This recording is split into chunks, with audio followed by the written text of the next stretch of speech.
Hola, ¿me escuchan? Bueno, creo que no me escuchan. Tengo pegada esta cosa. Sí, profe. 80% de batería. Hola, ¿me escuchan? Sí, Muy bien. Hola, Mara, Gasca Contreras, hola, Zoe. Había uno más, pero ya se salió. Esperamos unos segundos y empezamos, ¿no? Somos 3 participantes. Mientras van entrando, voy a compartir pantalla. Voy a ir, bueno, ustedes me dicen si se ve, por favor. ¿Sí se ve? sí se ve. Muy bien. Si hago la pantalla completa, ¿se ve? Espérenme, todavía no. Ahí se ve la pantalla completa. Sí. Muy bien. Bueno, hay otra persona que ya se está conectando. Bueno, es Castañeda. Hola, Castañeda Gutiérrez, Zoe y Mara. Somos 4 conmigo. Hola, profe. Hola, vamos, miren, vamos a empezar porque me parece que el Zoom, en la manera que lo estoy utilizando, solamente son 40 minutos. Entonces vamos a ahorrar tiempo, vamos a ganarle tiempo al tiempo y vamos a avanzar, ¿no? Vamos a continuar donde nos quedamos la clase pasada. No tuvimos tiempo de ahondar más profundamente porque se nos acabó el tiempo, ¿no? Pero bueno, la clase pasada nos quedamos en esta expresión que va a ser o es una pregunta de la actividad 1 del segundo parcial, que ya la resolvimos, ¿no? Dijimos que todo lo que hay en el universo ha existido antes de que el humano apareciera, pero lo que hace que el universo y todo lo que hay en él tenga sentido es la aparición del hombre. Incluso podríamos decir que ni siquiera es el hombre en sí, ¿no? Podemos decir eh, qué es lo que ha construido el hombre o su proceso evolutivo. Específicamente, lo que va de esta clase o el tema de esta clase, que es el conocimiento o los tipos de conocimiento. Pero antes de abordar los tipos de conocimiento, yo les sugerí y les propuse que habláramos de lo que es el conocimiento. El conocimiento es el rasgo esencial del humano. Sin el conocimiento, podríamos decirlo de una manera, no existe nada más, ¿no? Incluso el mundo que hoy conocemos, que observamos, no existiría si el conocimiento no lo tuviéramos, ¿no? Y me refiero, quiero que esta parte sí me la entiendan bien o intenten entenderla, ¿no? Eh, Cuando hablo de que la realidad es una cosa y nosotros somos otra cosa, y lo que junta esa realidad o lo que hace que esa realidad tenga sentido es el conocimiento, ¿no? Eh, en la clase pasada hablamos sobre eh, eh, de, que, de que el conocimiento, o intentamos definir qué era el conocimiento, y dijimos que el conocimiento era darse cuenta. Me doy cuenta de que algo sucede fuera de mí. Me doy cuenta que sucede algo dentro de mí. Esa expresión de darme cuenta, de saber qué es lo que está sucediendo afuera, de saber qué es lo que está sucediendo adentro, eso es el conocimiento. Estar consciente, saber, saber nombrar las cosas, saber que el sol es sol, saber que la luna es luna, saber que existe una realidad, que existen los colores, ese es el conocimiento. Todo lo contrario al conocimiento, todo lo contrario de lo que no sé o de lo que no puedo nombrar o de lo que no puedo observar, algunas personas lo han considerado como ignorancia, es decir, desconocimiento,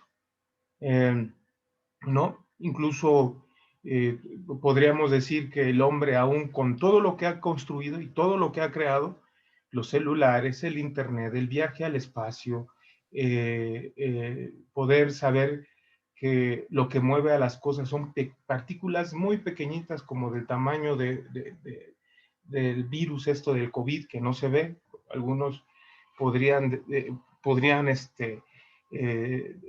comentar que incluso todavía hay gente que se atreve a decir esto, que el COVID no existe, ¿no? ¿Por qué la incredulidad? ¿Por qué la incredulidad de que el COVID no existe? Porque no lo vemos, porque no lo observamos. ¿Sí me explico? Y así es, y así es en cierto sentido muchas de las cosas que están allá afuera, ¿no? Que no se ven, que no se observan, que no son palpables, que no son visibles. Pero por ese simple hecho no quiere decir que no existan, están ahí. Incluso en muchos casos hasta te pueden matar, como el COVID, ¿no? Nosotros somos una especie o somos personas que creemos porque lo observamos, creemos porque lo palpamos. Nadie duda, ahorita de los tres que estamos conectados, nadie duda que en aproximadamente una hora va a oscurecer, ¿no? Y ustedes me van a decir, obvio. ¿Por qué? Porque es algo que todos los días observamos cotidianamente. Incluso si yo les dijera que en aproximadamente 12 o 13 horas va a amanecer. Y ustedes me dirían, maestro, eso es obvio. Es obvio porque, porque tenemos el conocimiento del por qué amanece y el por qué anochece, ¿no? Hay un conocimiento y decimos que el conocimiento se basa a partir de los procesos de movimiento y de rotación de la Tierra, ¿no? Y sabemos que va a suceder eso porque hay un conocimiento de eso que estamos observando. Nuestra interpretación fuera diferente, si no, o fuéramos, por decirlo de una manera, no me gusta categorizar, pero podríamos comentar que lo contrario al conocimiento sería la ignorancia porque desconocemos ciertas cosas.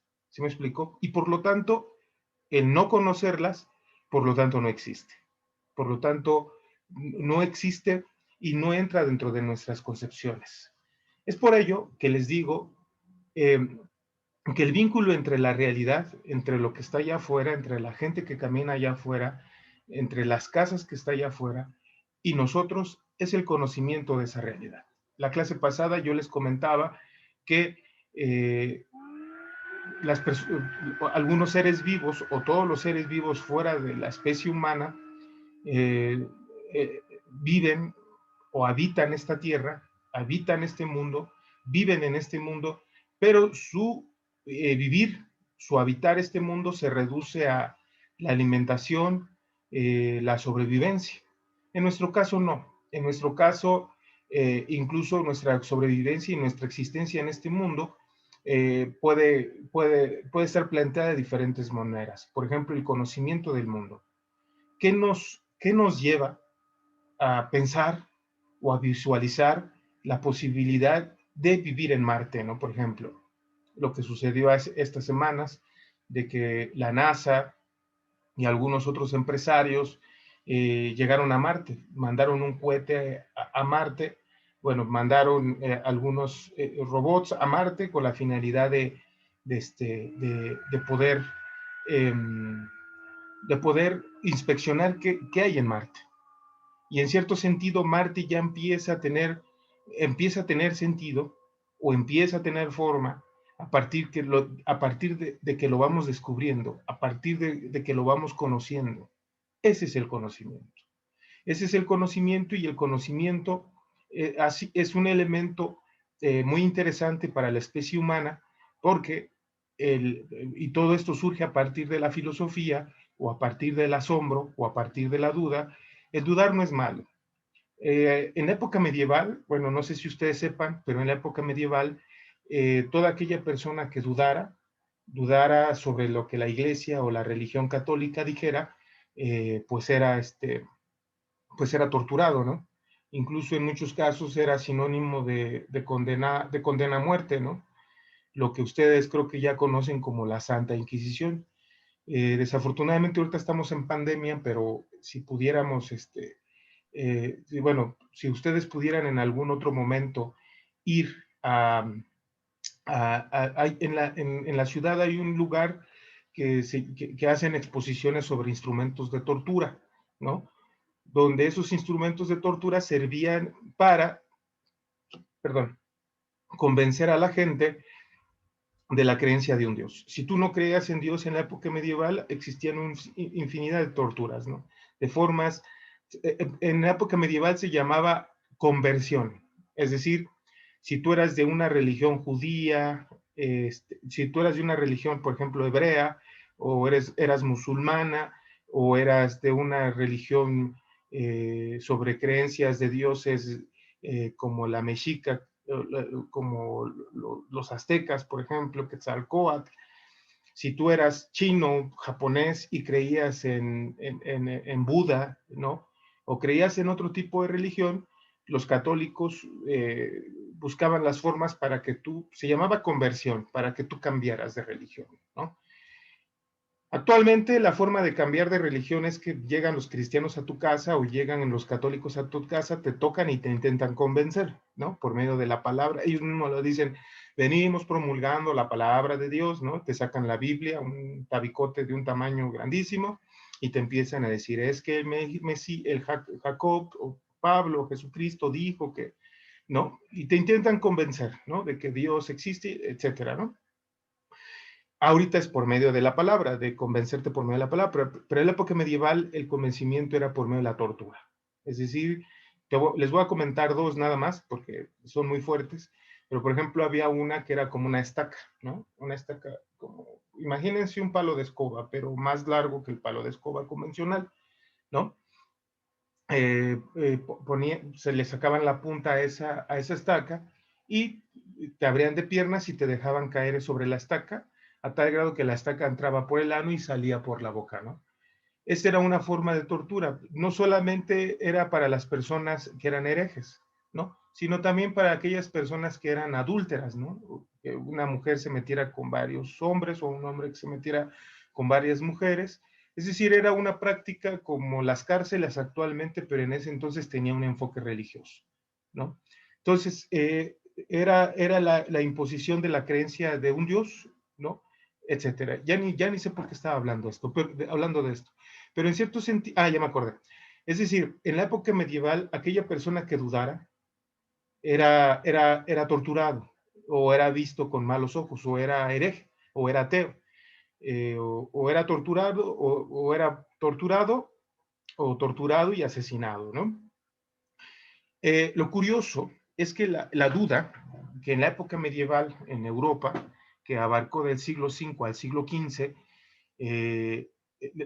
la duda eh, era condenada y se condenaba con la muerte, pero en otras sociedades la duda fíjense cómo es bien chistoso el conocimiento humano, o las sociedades son muy raras. Si bien es cierto que en la época medieval la duda era castigada, pero también en otras sociedades como la cultura griega o los griegos, la duda era honrada, ¿no? La duda era venerada, pues, ¿no? A la duda, el dudar de todo, el dudar de Dios, el dudar de la naturaleza, el dudar de la humanidad, el pensar que Dios no existía, era en cierto sentido en otras sociedades era venerado o era bien visto, ¿no? Entonces, bueno, al final de cuentas, lo que quiero comentar es que la duda nos va a permitir construir el mundo que hoy tenemos. Celulares, computadoras, carros, etcétera, ¿no? Bueno, voy a continuar. Es decir, bueno, para que se entienda todavía mejor el asunto, es decir, el humano es el único ser vivo que tiene conciencia sobre su entorno y sobre sí mismo, porque es el único que ha sido capaz de construir su realidad a partir de nombrar el mundo en el que vive. Es el único capaz que le ha dado un sentido al espacio que habita, pero esta actividad humana no es nueva, ni mucho menos natural y espontánea. Esta práctica es producto de millones de circunstancias sociales, biológicas y por ende han dado origen al conocimiento. Aquí me voy a atrever, y si ustedes me lo permiten, me voy a atrever a hacerles una cronología, y eso fue lo que nos faltó la clase de la semana pasada, es intentar decirles que el conocimiento no nace con nosotros y nunca ha estado presente, ¿no? El conocimiento es una construcción, ¿no? El conocimiento no es algo ya dado, algo que ya nace con nosotros como un riñón, ¿no? o como una pierna. El conocimiento es algo más abstracto, el conocimiento es algo más cultural, el conocimiento es algo menos palpable. Y dicho de esta manera, es algo que se construye con el pasar de los años, con el pasar de los siglos, incluso con los milenios, incluso con millones de años, ¿no? Eh, para poder obtener este conocimiento que hoy tenemos, es un poco, miren, para que se entienda mejor esto, hagan un poco la relación de un niño, de un bebé cuando nace hasta cuando muere, ¿no? El bebé cuando nace, en cierto sentido, no sabe odiar, no sabe amar, no sabe lo que es la tristeza, no sabe hablar, no sabe caminar, no sabe reflexionar el mundo. Todo esto lo va a ir aprendiendo conforme va a ir pasando los días, los años. Para ello se van a encargar los padres y la sociedad de transmitirle ese conocimiento. Es un conocimiento que ya se ha aprendido durante millones de años, ¿sale? Como los números, como las palabras, como el caminar, como el pensar, ¿no? Todo eso, ¿alguien quiere comentar algo? Chicos, si quieren hablar o decir algo, por favor, pueden abrir sus micrófonos y comentar algo, si tienen dudas o preguntas, ¿sale? Entonces, todo esto ha sucedido durante millones de años, ¿no? Es un conocimiento que se ha aprendido. Lo mismo sucede con el bebé cuando nace del vientre de la madre, ¿no? Cuando nace del vientre de la madre, este bebé no sabe muchas cosas. Quien se lo va a transmitir va a ser la madre y la sociedad misma. A tal grado que cuando tenga 30 años o 17 o 16 años ya va a tener ciertos elementos. Pero esto es un proceso. Es decir, el conocimiento no es un objeto. El conocimiento no es un objeto, el conocimiento es algo que se va ampliando, como el Internet, ¿no? ¿Alguien de ustedes me podría decir qué forma tiene el Internet? ¿Qué forma tiene el Internet? Tenemos un módem, pero el módem es cuadrado, ¿no? Pero mi pregunta es, ¿el ciberespacio o el espacio? Porque estamos hablando de dos realidades, la realidad concreta y la realidad virtual o la realidad del Internet. Pero alguien me podría decir qué forma tiene el Internet. Ustedes me van a decir, es una F, sí, pero ese es un logo. Pero alguien me podría decir cómo es el espacio del Internet. Porque yo conozco el espacio de la Tierra, del mundo, pero no conozco el espacio del Internet. Pues háganse cuenta que el espacio del Internet es muy parecido al conocimiento, no tiene forma, no tiene forma, sino más bien es algo que se va expandiendo. Lo mismo sucede con tu cerebro, ¿no? ¿Quieres conocer más? No es, si quieres conocer más, no puedes ir a la farmacia y decirle a la señora de la farmacia, oiga, discúlpeme, ¿me vende 5 pesos de conocimiento o 10 pesos de conocimiento o 30 pesos de conocimiento? Eso es imposible. Para poder conocer, para poder llegar al conocimiento que tenemos que atravesar por varias situaciones. Y aquí me voy a regresar un poco para que se entienda mejor. ¿Sale? Tenemos que atravesar por varias situaciones que es precisamente esto. ¿Cómo obtenemos el conocimiento intuitivo? ¿Cómo obtenemos el conocimiento empírico? ¿Cómo obtenemos el pensamiento religioso, el filosófico y el científico? ¿Sale? Yo no puedo ir al mercado en este momento, llegar a tal lugar del mercado y decir, oigan, disculpen, me venden, quiero ser religioso. He decidido que mi vida la religión le ha dado sentido a mi vida, ¿no? Y creo que Dios es todopoderoso y bendito sea Dios, etcétera, etcétera, ¿no? Y si ustedes no pueden llegar al mercado y decir, quiero 50 pesos de conocimiento religioso, eso es imposible. O al mercado o a una universidad, bueno, igual, lo voy a poner todavía de mejor manera. No puedo ir a la iglesia y decirle al padre, evítese tanto rollo y véndame 200 pesos de conocimiento religioso. Eso no es posible. No puedo ir a las universidades y decirle a los maestros y a los científicos, véndanme 100 pesos de conocimiento científico. O el filosófico, el empírico, el intuitivo, no. Cada uno de estos conocimientos se van a obtener a partir de experiencias y ahí entra el conocimiento empírico, ¿sale?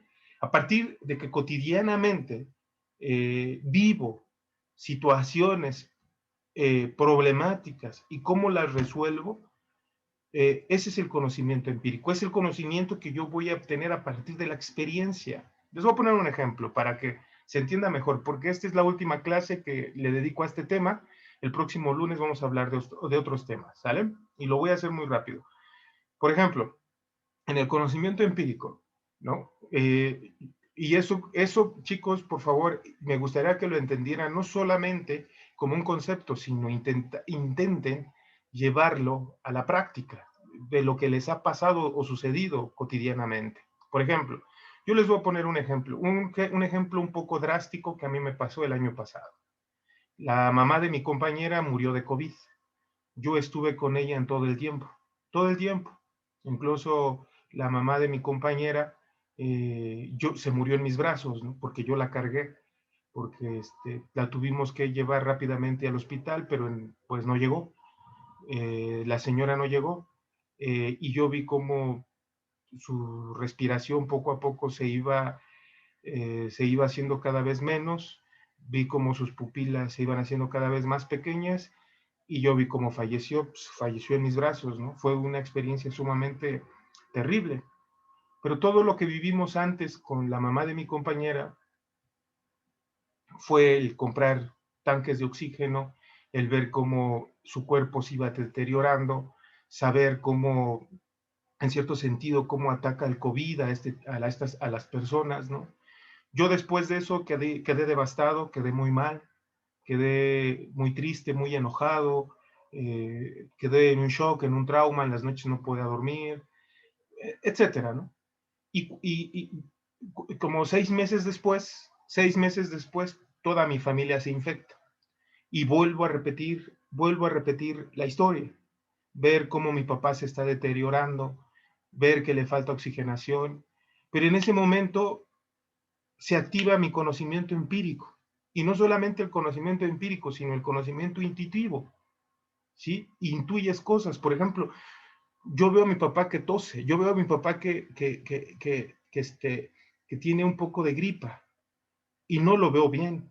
Ahí empieza la intuición. Intuyo algo. Esta película yo ya la vi.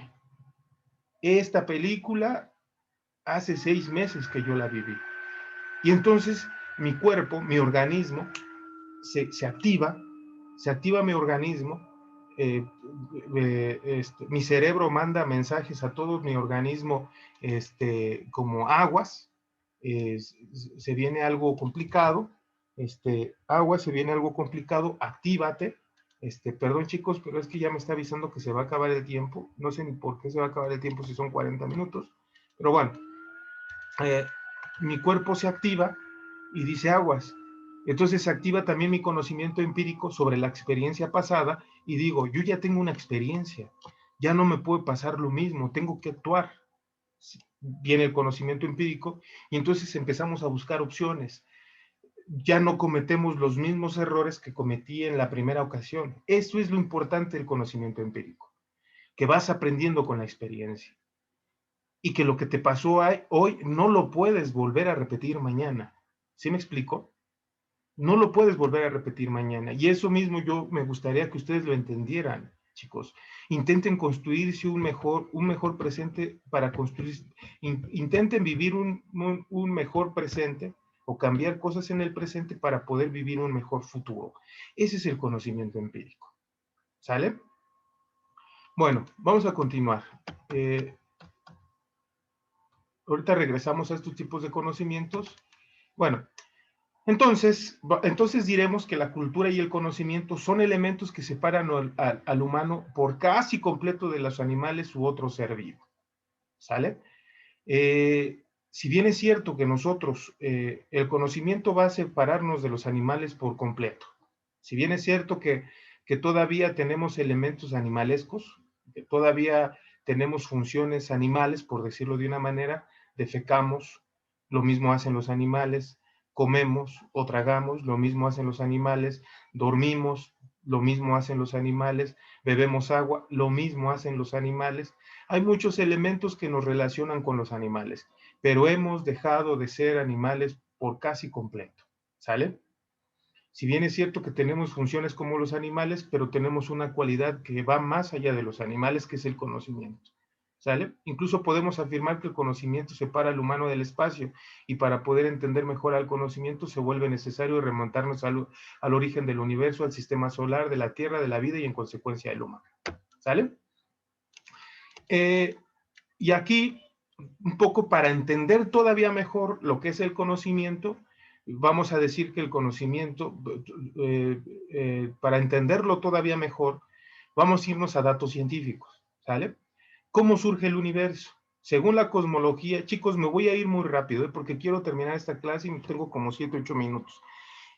Miren, chicos, si me saca la plataforma, ya no nos vamos a volver a conectar porque lo que importa es la grabación. Espero que les sirva esta microclase de 30 minutos, pero me voy a ir muy rápido. Disculpen por no darles la palabra. Me hubiera gustado aquí que participáramos, pero me voy a ir muy rápido y espero entiendan. ¿Sale? Miren, chicos, hay una teoría científica que se llama la cosmología, que crearon la teoría del Big Bang, o es la gran explosión, creado por un científico llamado Georges Lemaitre. Y no solamente él, surgieron muchos, como Immanuel Kant, incluso el filósofo, ¿sale? Esta teoría dice que el universo, todo lo que hoy conocemos, lleva alrededor de 15,000 millones de años. Es muchísimo, imagínense 15,000 millones de años, ¿sale? Es una barbaridad de tiempo que surge el universo. El promedio de vida de cada uno de ustedes y el mío va a ser de alrededor de 70, 60, 70, 80 años, si bien nos va, ¿sale? A mí en esta vida me queda alrededor de 20 años únicamente. ¿Sale? Según la teoría del Big Bang, dicen que el universo era una partícula muy pequeña como el átomo, que casi no se veía, no se ve, como una bacteria del coronavirus, ¿no? Que no se ve.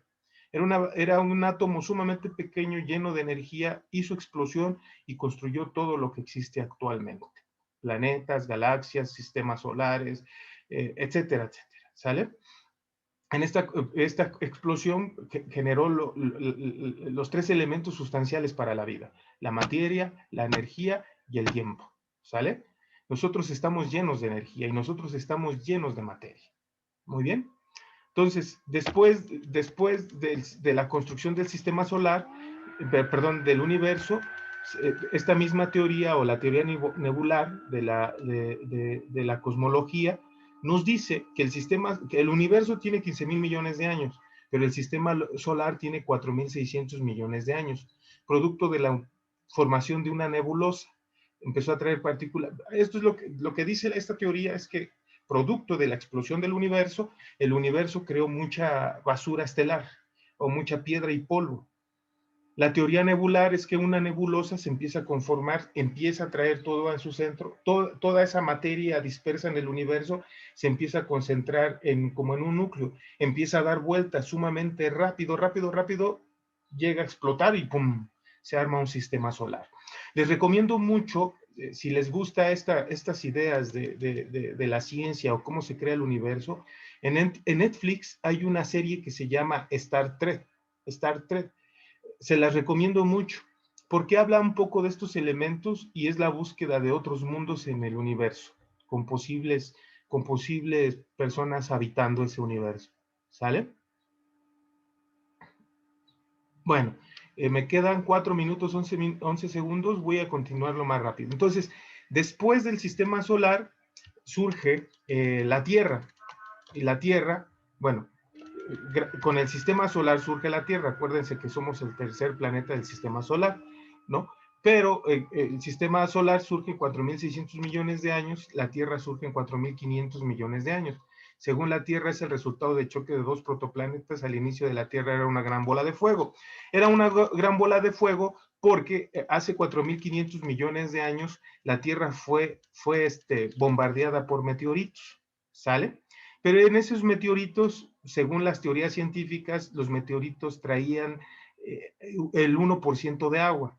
Todo el agua que ustedes consumen en la actualidad, la cerveza que se echan, el refresco que se toman, todo eso viene del universo, ¿sale? Y que según la teoría científica, ese agua vino del universo, ¿sale?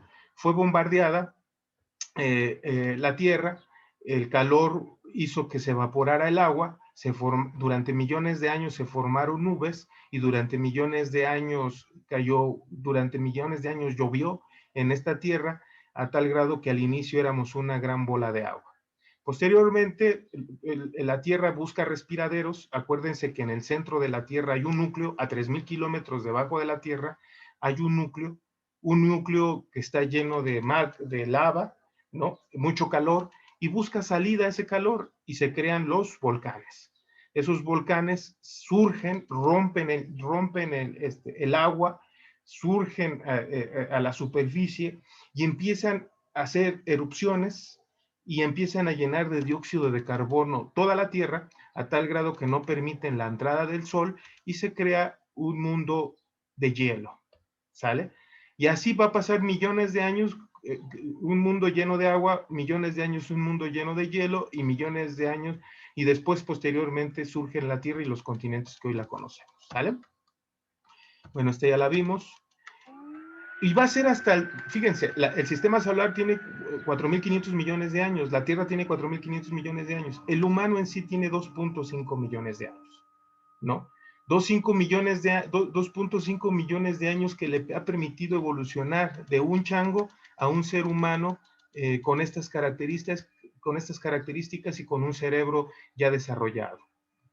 Y ese cerebro es lo que va a dar a nuestro tema del día de hoy, que es el conocimiento, ¿sale? Pero para poder llegar de acá hasta acá, ¿cuántas experiencias tuvo que pasar? ¿Cuántas vidas tuvo que vivir? ¿Qué tuvo que alimentarse? ¿Dónde tuvo que refugiarse? ¿Cómo tuvo que sobrevivir? ¿Sale? ¿Qué tuvo que construir para poder sobrevivir y para poder sobrevivir de las amenazas allá afuera, como de los dinosaurios, como de otras especies que estaban en constante amenaza, ¿no? ¿Qué tuvo que pasar para poder llegar a este punto de evolución humana? ¿Sale? Tuvo que pasar 2.5 millones de años. Y entonces hace 300.000 a 200.000 años surge el primer ser humano con conciencia, el Homo sapiens, con un cerebro desarrollado y con una plena conciencia de su entorno. Pero aún todavía vivía en chozas, vivía en una cavernícola, pues, ¿no? Y entonces el cerebro va creando elementos que le va a permitir sobrevivir sobre su contexto.